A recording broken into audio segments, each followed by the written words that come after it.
বিসমিল্লাহি ওয়াসসালাতু ওয়াসসালামু আলা রাসূলিল্লাহ বাদ। রোজার দিনে পোশাক আশাক, অর্থাৎ আগে একটা মানুষকে কি পরিমাণ পোশাক পরতে হবে সেটা আমরা জানি। কি পরিমাণ পোশাক পরা ফরজ। পুরুষদের জন্য নাভি থেকে শুরু করে হাঁটুর নিচ পর্যন্ত এতটুকু হলো সতর, এতটুকু ডেকে রাখা হলো ফরজ। আর রুকবাতু সতরু দুনা সররাতি, অর্থাৎ হাঁটু হলো সতর, নাভি নিচ থেকে নিয়ে তাকে হাঁটু পর্যন্ত ডাকতে হবে, এটা হলো ফরজ। ইসলামিক কিছু পোশাক আছে, ইসলামের শেয়ার আছে, যেমন ইসলামের শেয়ার হলো টুপি, পাঞ্জাবি।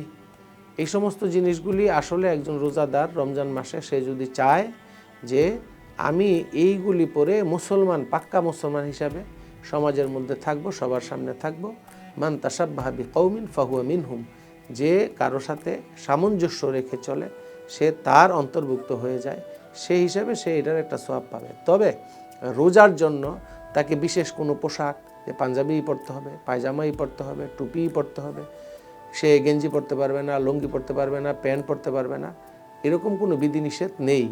তবে একটা জিনিস খেয়াল রাখতে হবে, পোশাক যাতে সীমা অতিক্রম না করে। হাফ প্যান্ট পরে কেউ যদি চলাফেরা করে রমজান মাসের সাথে সেটা যায় না, সেটা পরবে না। এমন প্যান্ট পরবে না যেই প্যান্টের কারণে টাকনুর নিচে চলে যায়, মা আসফালা মিনাল কাবাইনি মিনাল ইজারে ফিন্নার, যে এই টাকনুর নিচ পর্যন্ত, টাকনুর নিচে কেউ যদি কোনো কাপড় চোপড় পরে তাহলে সেই অংশটা জাহান্নামে যাবে। তাহলে সে এই পোশাকটা রমজান মাস উপলক্ষে রমজানকে সম্মান জানাতে গিয়ে সে এই পোশাকটাও পরিধান করবে না। হাঁটু বের হয়ে থাকে এমন কোনো পোশাক পরিধান করবে না। মহিলাদের জন্য সতর হলো তাদের দুই হাতের কবজি এবং পায়ের পাতা, মুখমণ্ডল ছাড়া সমস্ত শরীর ঢেকে রাখতে হবে।